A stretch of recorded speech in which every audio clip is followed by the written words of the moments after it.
January 17, 1945. The forest lay under a brittle winter sky. Snow clung to skeletal trees, muffling the footsteps of German sentries. Silence dominated the air, heavy with frost and anticipation. Soldiers huddled in foxholes and shallow trenches, cigarette smoke curling in the cold, their breath visible in short, anxious puffs. The tension was almost tangible, an uneasy calm before the storm. Then suddenly the night erupted. Trails of fire arced through the dark canopy as American rockets ignited above, their bright streaks slicing through the shadows. Trees splintered under the force, sending shards of bark and branches tumbling onto frozen ground. Shouts of alarm cut through the roar. German troops scrambling to mount a defense, their nerves fraying with every metallic scream of the rockets. The forest became a maze of chaos. Smoke and fire danced across the undergrowth. A distant artillery crash shook the ground, momentarily silencing the cries of men as both sides realized the magnitude of what was unfolding. For the German commanders, the attack was impossible, unimaginable, until the forest itself seemed to burn with the fury of an unexpected assault. In that moment, the balance of power in this quiet corner of Europe began to tilt. The Americans were not just attacking, they were reshaping the battlefield entirely. By late 1944, the tide of war in Europe had shifted decisively. The Allies had stormed Normandy in June, breaking through the Atlantic Wall, and were now advancing eastward with relentless pressure. The German High Command, battered by months of retreats and crippling losses, struggled to maintain cohesive lines across a sprawling front. Supplies were scarce, morale even scarcer, and the winter months promised a brutal test of endurance. In the Ardennes and surrounding forests of Western Europe, German positions were strategically placed to slow the Allied advance. These dense woods offered natural protection, concealing trenches, bunkers, and defensive positions that could transform a simple forest into a deadly maze for any intruding force. German commanders relied on the belief that the rough terrain would shield them, that any large-scale attack would be easily detected in advance. Patrols moved cautiously along snow-covered paths, rifles at the ready, while observation posts scanned for signs of movement. Across the lines, American planners had been preparing meticulously for months.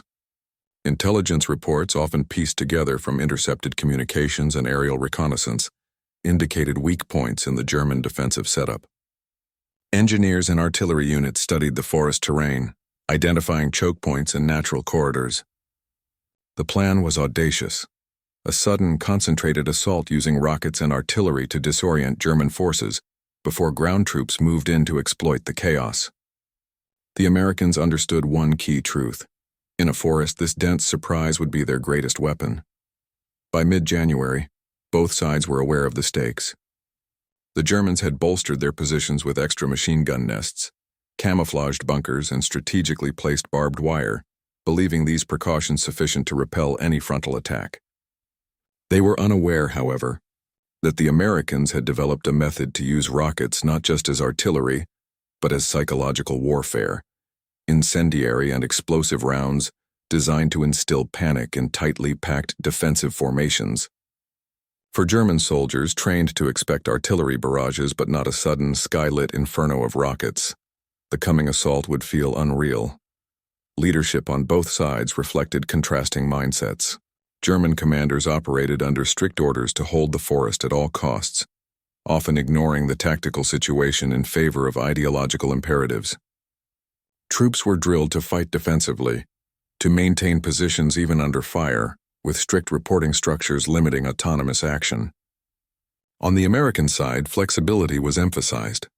Unit leaders had been given latitude to exploit opportunities the moment confusion spread. Coordination between infantry, rocket artillery, and engineers was designed to be seamless, each movement amplifying the other. The forest itself became a character in this unfolding drama. Snow-laden branches could hide or reveal approaching forces. Narrow trails channeled movement, and frozen streams served as both obstacles and opportunities. The Germans believed the terrain worked in their favor, that any attack would be slow and detectable. American reconnaissance had mapped these assumptions meticulously, identifying the points where surprise could be leveraged to maximum effect. As January 17th approached, tension mounted. German troops rotated in and out of trenches, their breaths visible against the icy morning. They spoke in hushed tones of fatigue, rumors of Allied movements, and the relentless cold. Commanders reviewed maps and sent out patrols, but the vast, dark forest limited visibility. Across the lines, American forces assembled silently, every rocket, artillery shell, and infantry movement timed to precision. The plan required absolute coordination. Failure would mean catastrophic losses. What neither side could predict with certainty was the human element, the raw fear that sudden, overwhelming force would generate. Soldiers on the ground, regardless of training, were susceptible to shock, confusion, and instinctive reactions. The Americans counted on this. The Germans, confident in their positions, underestimated how rapidly a well-coordinated assault could unravel even the most disciplined formations. By nightfall, the forest seemed calm, almost deceptively quiet. But beneath the snow, behind camouflaged lines and in the shadow of skeletal trees, a storm was assembling. Soldiers checked rifles, adjusted helmets, and whispered prayers. Commanders on both sides sensed the approaching crescendo, though each imagined it differently, one anticipating a manageable skirmish, the other preparing for a surgical strike that would shatter the enemy before they could respond. And then, as darkness deepened, the first sparks of fire would arc across the forest canopy. The silence would shatter. The forest was an expanse of twisted oaks and pines, their bare branches scraping the gray sky. Snow blanketed the uneven terrain, hiding roots, rocks, and fallen logs that could easily trip an advancing soldier. Trails carved by previous patrols wove through the trees, narrow and treacherous, forcing troops into predictable paths. For German commanders, this seemed an advantage, a natural funnel to concentrate defensive fire. Yet the Americans had studied every inch of these woods. They knew the choke points, the high ground, and the areas where rockets and artillery would produce maximum disruption. German confidence was bolstered by years of experience fighting on the Eastern Front and in Normandy. Commanders assumed that the Americans, though skilled, would hesitate to strike in such difficult terrain. They anticipated sporadic harassment, artillery shells landing at intervals, but nothing that could penetrate deeply into their defensive positions. The forest, they believed, was a shield. They had not reckoned with innovation, the combination of concentrated rocket barrages and highly coordinated infantry assaults. The Americans, in contrast, approached the forest like a living map. Engineers had constructed makeshift observation posts to chart enemy positions, while reconnaissance patrols tested German lines for weak spots. Rocket batteries were positioned with precision, hidden in folds of terrain, their firing angles calculated to maximize both physical destruction and psychological impact. Commanders understood that shock and awe could be as deadly as bullets. They relied on surprise, using the forest's cover to conceal movement until the final moment. Within German ranks, the soldiers' routines betrayed a false sense of security. Trench rotations, ration distribution, and guard shifts continued with mechanical precision, almost oblivious to the invisible clock counting down to the American strike. Officers reviewed maps and noted American troop movements elsewhere, but they underestimated the speed with which the attack could arrive. Intelligence had provided fragments, reports of small units probing their defenses, but these were dismissed as minor skirmishes. There was no warning of the concentrated rocket assault that would soon ignite the treetops. Weather added another layer of complexity. A biting wind swept through the forest, carrying the scent of pine, smoke from distant artillery, and the faint metallic tang of impending violence. Snowdrifts muffled footfalls, giving the Americans an edge in stealth but also limiting visibility. For the Germans, the winter conditions reinforced overconfidence. Cold, fatigue, and routine had dulled alertness. Their positions, though fortified, were static. They were trained to react to predictable attacks, not the sudden, blinding chaos that would descend upon them. American planners exploited this perfectly. Rockets, with their dual role as incendiary devices and loud psychological weapons, were positioned to hit multiple sectors simultaneously. Infantry units would follow immediately, exploiting the panic sown by the explosions. Engineers had prepared trails for rapid movement, bridging frozen streams and clearing undergrowth where necessary. Every element was synchronized. The Germans, in contrast, relied on rigid hierarchies. Orders had to travel up and down the chain of command, slowing any response to sudden threats. Even among German commanders, there was disagreement about priorities. Some argued for aggressive reconnaissance, others for strict defensive discipline. Neither faction considered the possibility of an overwhelming, multi-pronged assault arriving under the cover of darkness, with fire raining from the trees themselves. The Americans counted on this blind spot, the assumption that the forest could only be attacked in conventional ways. By late afternoon, as shadows lengthened across the snow, the stage was set. German soldiers huddled in foxholes, adjusting rifles and sweeping their sectors with trained eyes. Commanders moved along the lines, confident that their positions were secure. In the surrounding darkness, American units waited in concealed positions, rockets primed, artillery locked onto firing solutions, and infantry poised to exploit every opening. The forest, once a place of perceived safety, was about to become a crucible. When the first rockets erupted into the canopy, German assumptions would shatter. The quiet frozen expanse would transform into a landscape of fire, smoke and chaos testing every soldier, officer, and tactic in ways no map could predict. The soldiers in the forest were ordinary men thrust into extraordinary circumstances. For the German troops trained for defensive warfare, the first rocket salvo was a shock that cut through every expectation. Faces froze mid-motion, eyes widening as streaks of fire carved through the treetops. Shouts of alarm echoed across the snow, but discipline fractured under the sudden chaos. Men stumbled over roots and fallen branches, rifles clattering as panic spread like wildfire. Some froze entirely, caught between instinctive flight and drilled obedience. On the American side, soldiers waited for this exact moment. Years of preparation and reconnaissance culminated in the precise release of firepower, and the human element was as important as machinery. Infantry units advanced through the undergrowth, faces smeared with soot and snow, rifles raised. Their movements were measured, almost choreographed, exploiting the fear and confusion in the German ranks. Even in terror, the German soldiers were formidable. Their resistance slowed the advance, forcing Americans to adapt in real time.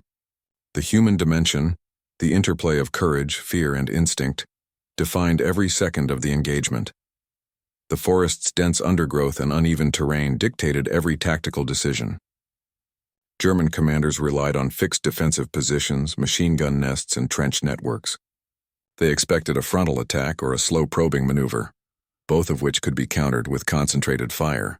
They did not anticipate a sudden, multi-pronged assault amplified by rockets that obliterated both cover and morale. American tactics exploited these assumptions with brutal efficiency. Rocket barrages struck simultaneously at multiple points, targeting not only soldiers but the very geography that protected them. Fires and explosions created smokescreens, limiting visibility and forcing defenders into exposed positions. Infantry units followed in carefully timed waves, advancing through narrow trails and exploiting disoriented pockets of resistance. Each movement built upon the previous, a cascading effect that shattered the defensive cohesion of the German forces. Surprise, speed, and synchronization became the most lethal weapons in the forest. Rockets were at the heart of the assault's effectiveness. The M8 and M16 rockets, relatively simple by modern standards, were designed for psychological as well as physical impact. Their bright trails, thunderous noise, and incendiary potential transformed the forest into a disorienting inferno. Trees shattered under concentrated fire, smoke hung in thick layers, and every explosion seemed to come from multiple directions at once.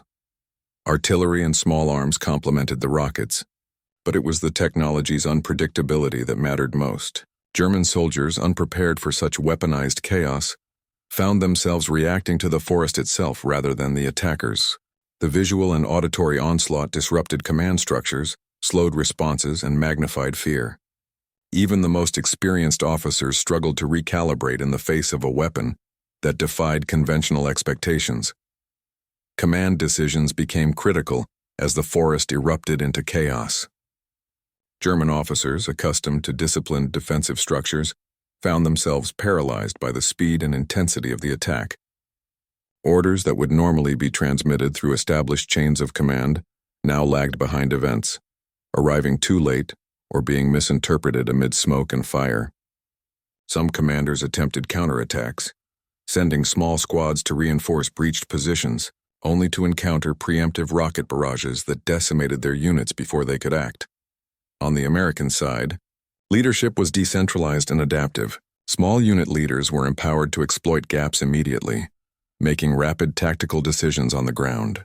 Coordination between infantry and rocket artillery allowed these leaders to apply pressure precisely where German defenses were weakest. Every officer knew that hesitation could undo the carefully prepared plan.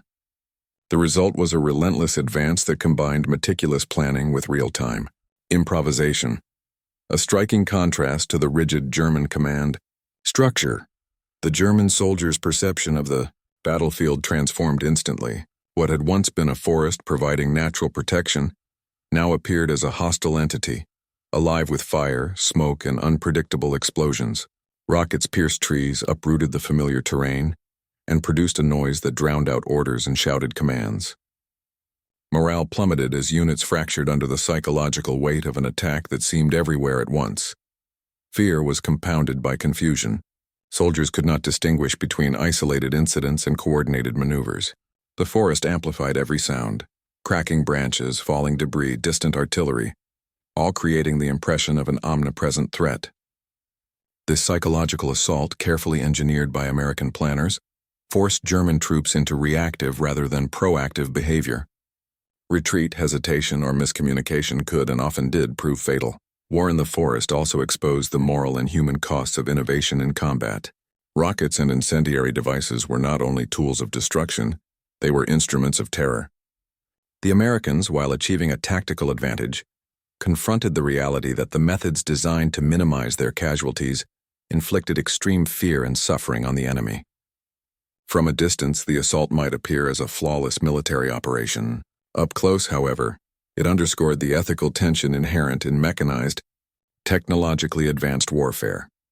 Efficiency often came at the price of human trauma. Soldiers on both sides were forced to reconcile duty with instinct. German troops struggled to follow orders while navigating fear and destruction. Americans faced the weight of responsibility for unleashing a force designed to overwhelm psychologically as much as physically. The forest became a stage not only for strategy and firepower, but for the raw, morally complex human experience of war. By the time the first rockets scorched the canopy, all these angles, human reaction, tactical design, technological innovation, leadership decisions, enemy psychology, and moral implications converged. The forest no longer belonged solely to the Germans. It was a crucible where planning, fear, and chaos intersected. What had been preparation became execution, and the moment of decisive action loomed. Every element set the stage for the turning point, the first real strike that would determine the battle's outcome. January 17, 1945, 20:43 hours. The first rockets lit the night sky. A streak of orange fire arced through the treetops, followed by a thunderous roar that shook the frozen ground. German sentries froze, their eyes reflecting the inferno above. In the space of seconds, the forest transformed from quiet winter darkness into a blazing, chaotic battlefield. Machine gun nests erupted under precise rocket fire.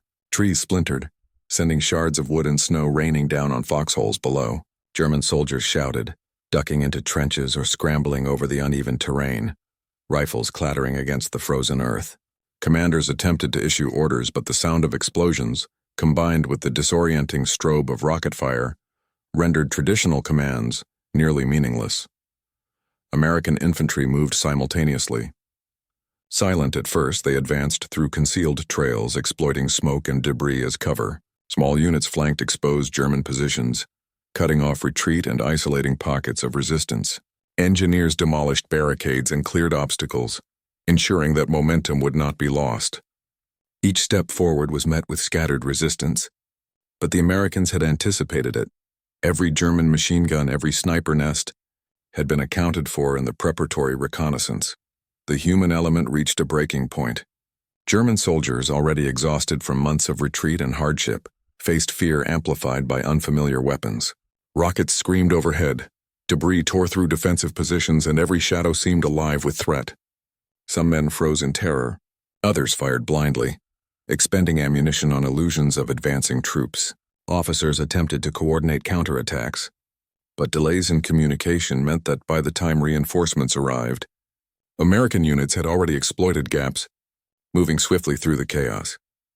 Rockets continued to rain in carefully calculated patterns, M8 and M16 units struck simultaneously at multiple sectors, creating a cascading effect of destruction. Fires ignited across the forest floor, consuming dry undergrowth and masking movement. German positions, once thought secure, were overwhelmed not by superior numbers but by the combination of speed, precision, and sheer unpredictability.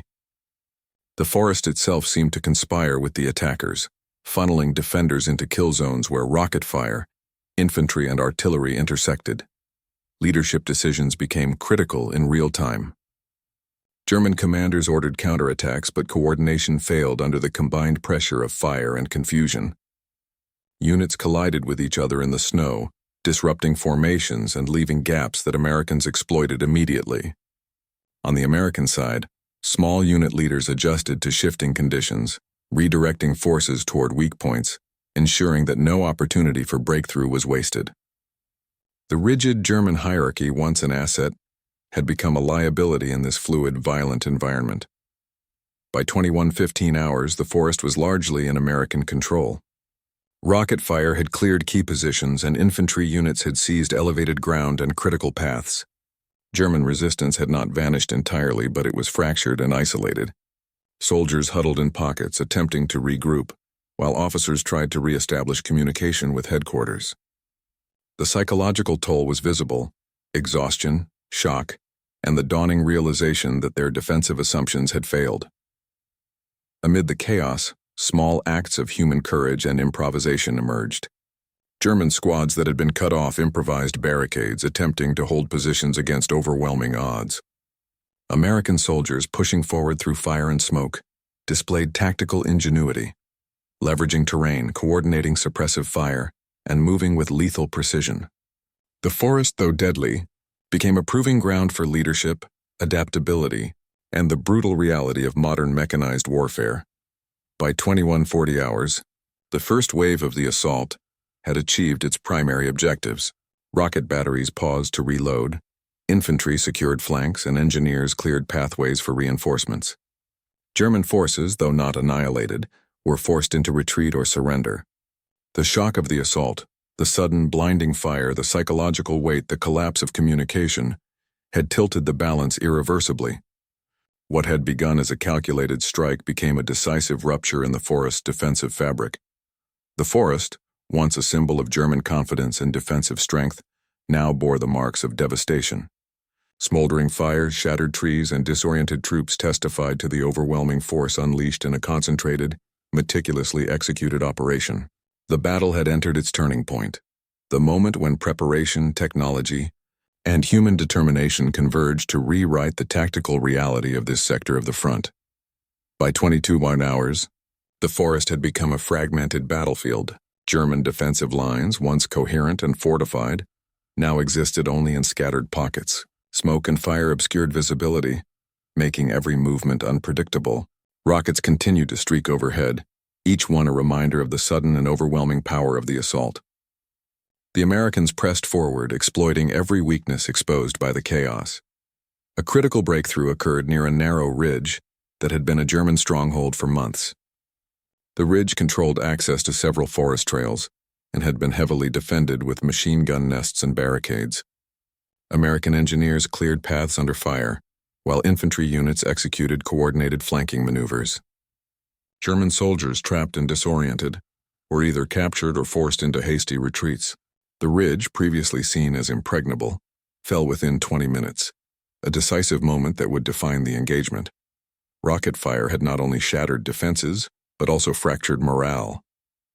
German soldiers struggled to regroup, their lines disrupted by smoke, explosions, and the unfamiliar roar of incendiary rockets.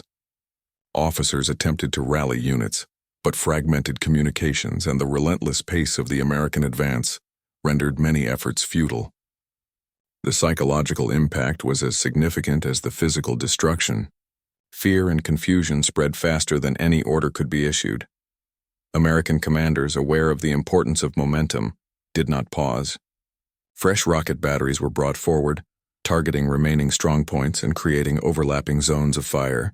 Infantry units advanced along cleared trails, securing strategic positions and preventing any consolidation by German defenders. The interplay of technology, planning, and adaptability created a relentless pressure that the Germans could not counter.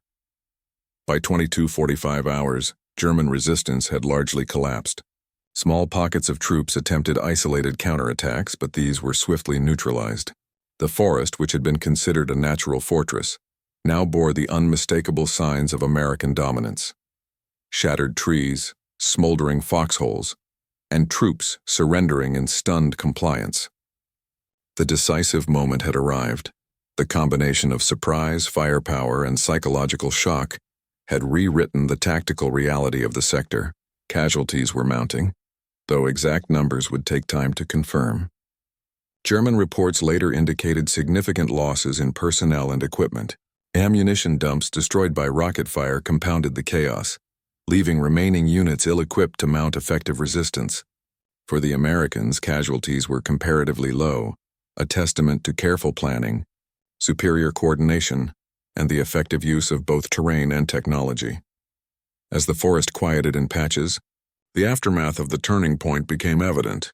Fires burned long into the night, casting flickering light over shattered trenches and abandoned equipment. American units consolidated gains, while engineers and leaders prepared for follow-on operations. German commanders faced the sobering reality that their assumptions had failed catastrophically. A forest they believed impenetrable had been breached in under 2 hours. Amid the destruction, acts of individual bravery and tactical ingenuity stood out. German soldiers, despite exhaustion and shock, attempted to cover retreats and protect comrades. American troops moved with precision, capitalizing on every opening while maintaining coordination across multiple units.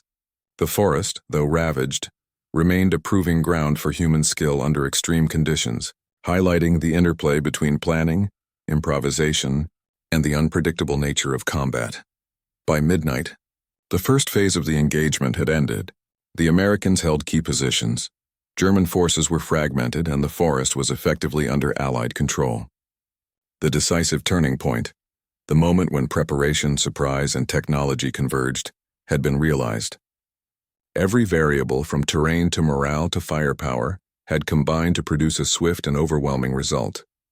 The forest was silent by early morning, but the calm was deceptive.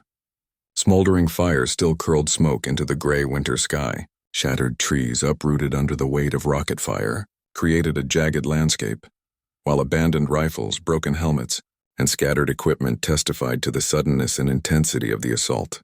German forces, once confident in their defensive positions, were in disarray. Commanders counted losses and tried to account for missing units, but the sheer chaos of the attack had fragmented their formations. Casualty reports would later confirm the scale of the engagement. German units suffered heavy losses. Several hundred men killed or wounded, with entire squads captured or dispersed. Equipment caches, ammunition supplies, and fortified positions had been destroyed or abandoned. The effectiveness of the American assault, combining rockets, artillery, and infantry, had not only neutralized physical defenses, but also inflicted psychological devastation. Survivors recounted confusion, fear, and the disorienting nature of the rocket fire, descriptions that would later appear in operational reports and personal diaries alike. American forces, by contrast, consolidated their gains with remarkable efficiency. Engineers cleared paths for reinforcements, while infantry secured captured positions and established communication lines. Commanders conducted rapid reconnaissance to identify remaining threats, and artillery units repositioned to prevent any chance of German counterattack. Casualties were comparatively low, a testament to the meticulous planning and synchronization that had allowed surprise and technological advantage to dictate the engagement. The immediate strategic consequences were clear. German defensive lines in the sector of the forest had been shattered, opening routes for further Allied advances. Control of key ridges and trails allowed the Americans to exploit gaps, threatening the integrity of broader defensive networks. For German commanders, the psychological impact was as severe as the physical one. Troops who had once trusted the forest as a natural barrier now faced the stark reality that terrain could no longer be relied upon. Confidence had been replaced by fear, hesitation, and a pervasive sense of vulnerability. Reports from the German High Command reflected alarm and frustration. Field officers noted that the loss of defensive positions in the forest was compounded by the inability to communicate effectively under the pressure of rocket fire. Orders to regroup or mount counterattacks were frequently delayed or misinterpreted, amplifying losses and reinforcing the impression of American superiority in both planning and execution. Historian analyses later identified this failure of command as a critical factor, one that transformed a tactical assault into a decisive operational advantage. Meanwhile, American reports highlighted the success of combined arms tactics and innovative use of technology. Rockets had proven not only destructive but psychologically devastating. Infantry movements synchronized with artillery and rocket fire ensured minimal exposure and maximum effect. Commanders emphasized the importance of adaptability. When terrain, weather, and enemy action created unexpected challenges, small unit initiative allowed the attack to maintain momentum. The operation became a model for forest warfare, illustrating how preparation, surprise, and rapid execution could achieve overwhelming results with limited losses. Beyond immediate military implications, the aftermath revealed deeper truths about the human cost of modern warfare. German soldiers, though trained and disciplined, had been overwhelmed by the intensity and unpredictability of the assault. Fear and confusion led to hasty retreats, miscommunication, and casualties that might have been avoided under conventional circumstances. On the American side, careful planning mitigated the human toll, yet the psychological impact of unleashing such a terrifying and destructive force was not lost on the troops themselves. Reports and personal accounts recorded a mix of triumph, tension, and somber reflection, a recognition that victory in battle often comes at a profound human price. As the first light of dawn touched the forest, the scene was one of stark contrast. The Americans in control prepared for follow-up operations. German forces, shaken and diminished, began to retreat, regroup, and reassess their defensive strategy. The forest, once a perceived stronghold for the defenders, had become a testament to the devastating effectiveness of surprise, coordination, and innovative tactics. The consequences of the assault extended beyond the immediate battlefield, influencing operational planning, troop morale, and strategic decision-making in the broader campaign. In the days following the assault, the full ramifications of the American attack became evident. German units struggled to regroup, moving through the shattered forest with diminished numbers and frayed morale. The loss of key positions, the ridge, trails, and defensive strongpoints forced a re-evaluation of their defensive posture. Commanders recognized that the assumptions which had guided their strategies for months, confidence in terrain, reliance on static defenses, and expectation of conventional assaults, were no longer valid. The forest, once a natural fortress, had been exposed as a vulnerability. Reports from German officers reflected both frustration and disbelief. One mid-level officer later wrote that, "The forest itself seemed alive, attacking us with fire and thunder. Orders became meaningless. Our men scattered like leaves before a storm." Such accounts, echoed in multiple units' reports, emphasized the psychological shock inflicted by rockets and coordinated infantry. Even experienced soldiers accustomed to prolonged engagements described the assault as unlike anything they had previously encountered. The operation had not only destroyed positions but undermined confidence in leadership and doctrine. For the Americans, the victory confirmed the effectiveness of integrated tactics and technological innovation. Rockets, initially considered supplementary to artillery, had proven decisive in disorienting and fragmenting German defenses. Infantry units exploiting the resulting chaos demonstrated the power of coordinated, flexible operations in difficult terrain. Commanders documented the assault as a model for forest warfare, emphasizing lessons learned. Timing, synchronization, surprise, and adaptability could outweigh numerical parity or entrenched positions. This operation became a case study for future assaults in similar environments, influencing planning across other theaters. The impact on morale was profound on both sides. German troops faced a crisis of confidence. The rapid collapse of defenses in what had been considered a secure sector contributed to growing anxiety, hesitation in subsequent engagements, and a pervasive sense of vulnerability. Commanders worried not only about the immediate tactical implications, but also about the broader strategic consequences. If forests, hills, and natural barriers could no longer be trusted, How could they mount effective resistance elsewhere along the front? American forces, in contrast, experienced a surge in confidence tempered by awareness of the operation's intensity. Reports highlighted both operational success and the cost of concentrated assault. Soldiers were keenly aware that their tactics, while effective, had unleashed terror in both human and environmental terms. Yet the psychological boost from achieving rapid, decisive results reinforced a sense of competence and cohesion that would carry forward into subsequent operations. Documentation of the engagement provides invaluable insight into both sides' experiences.